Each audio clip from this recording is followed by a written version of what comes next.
दोस्तों, आज की कहानी है बहू का बचपना या और कुछ।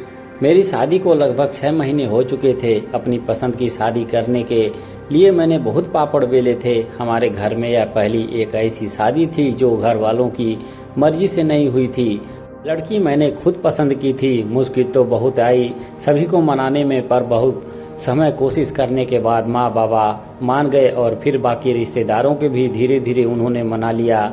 मैंने अपनी मर्जी से शादी तो कर ली, परंतु 6 महीने के बाद कुछ ऐसा महसूस हो रहा जैसे बहुत सारी बातों को मैंने नज़रअंदाज कर दिया जो कि परिवार में रहने के लिए लाजमी होती है। माँ ने बहुत तो समझाया था, परंतु मैंने अपनी जिद पर पकड़ रखी थी, तो फिर माँ बाबा भी मान गए थे। आज 6 महीने बाद जब बैठकर उन सारी बातों को निचोड़ निकालता हूँ तो समझ में आता है कि बहुत कमी रह गई जो कि पहले नज़र नहीं आई। रेशमा जब हमारे घर में नई नई आई थी तो माँ बाबा ने काफ़ी प्यार दिया और घर के रीति रिवाज सिखाने में भी कोई कसर नहीं छोड़ी, परंतु रेशमा ने काफ़ी जगह पर बचपना दिखाया। वह शादी से पहले जैसा बर्ताव करती थी, शादी के बाद भी वैसी ही रही। उसने कभी भी यह महसूस नहीं किया कि अब वही एक परिवार में है। परिवार में रहकर हमें कुछ जिम्मेदारियां निभानी पड़ती है।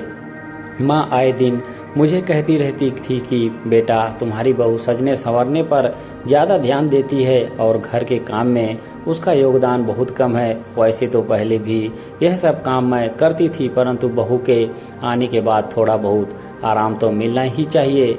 मैं सोच में पड़ जाता था कि अब रेशमा को क्या कहूँ, क्योंकि बच्चों को तो समझाया जा सकता है, परंतु ऐसा इंसान जिसकी शादी हो चुकी है उसको यह छोटी छोटी बातें क्या ही समझाई जाए। आखिर एक दिन मैंने रेशमा को अपने पास बैठा ही लिया और पूछने लगा कि रेशमा, तुम जो खाना खाती हो वह कौन बनाता है? तो उसने जवाब दिया, माँ बनाती है। फिर मैंने पूछा, कपड़े कौन धोता है? तो उसने जवाब दिया, माँ धोती है। फिर मैंने पूछा, घर की साफ सफाई कौन करता है? तो उसने कहा, माँ करती है। फिर मैंने उससे पूछा, तुम दिन भर क्या करती हो? तुम्हारा मन कमरे में उदास नहीं होता?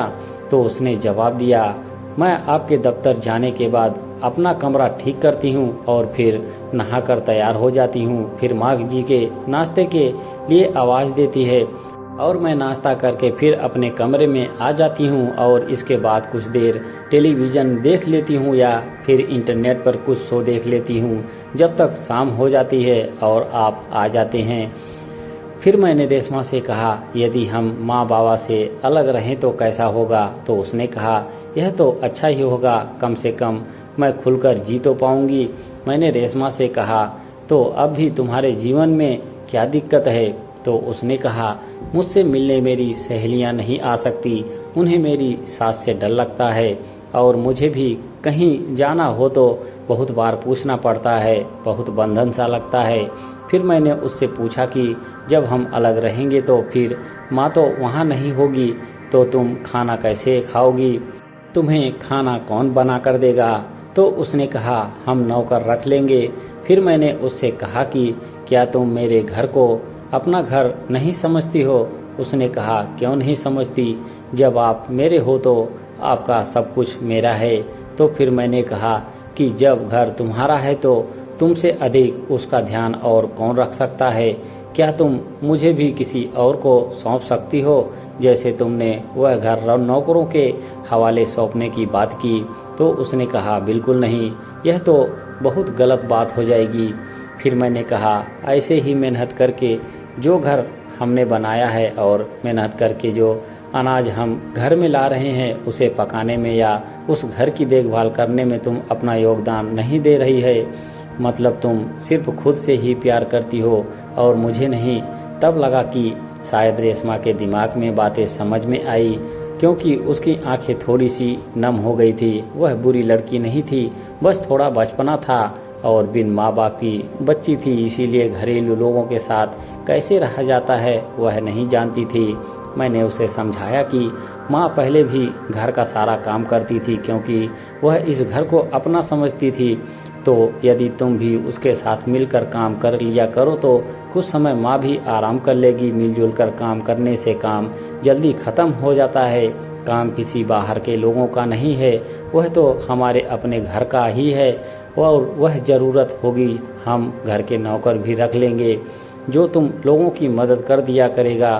परंतु ऐसा पूरा दिन अपने कमरे में बैठे रहना और बस सजना संवरना या फिर अपना मनोरंजन करना तो यह अच्छी बात नहीं है, क्योंकि माँ भी पूरा दिन काम में उलझी रहती है। उसका भी मन करता है कुछ समय आराम करने का। रेशमा को कुछ शर्मिंदगी महसूस हुई और वह माँ के पास जाकर बात करने लगी। माँ ने उसे प्यार से गले लगा लिया। अगले दिन से रेशमा माँ के साथ मदद करवाने लगी और घर के काम खत्म करके दोनों अपने अपने कमरे में आराम करती थी। कहीं न कहीं मेरे मन पर भी जो भार चढ़ गया था वह भी कुछ खाली हो गया, क्योंकि मुझे लगा कि मैंने जो अपनी मर्जी से शादी की है उससे मैंने घर वालों को किसी मुसीबत में डाल दिया। परंतु रेशमा ने मेरा मन हल्का कर दिया और घर वालों को भी चिंता मुक्त हो गए। दोस्तों, कहानी अच्छी लगी हो तो एक लाइक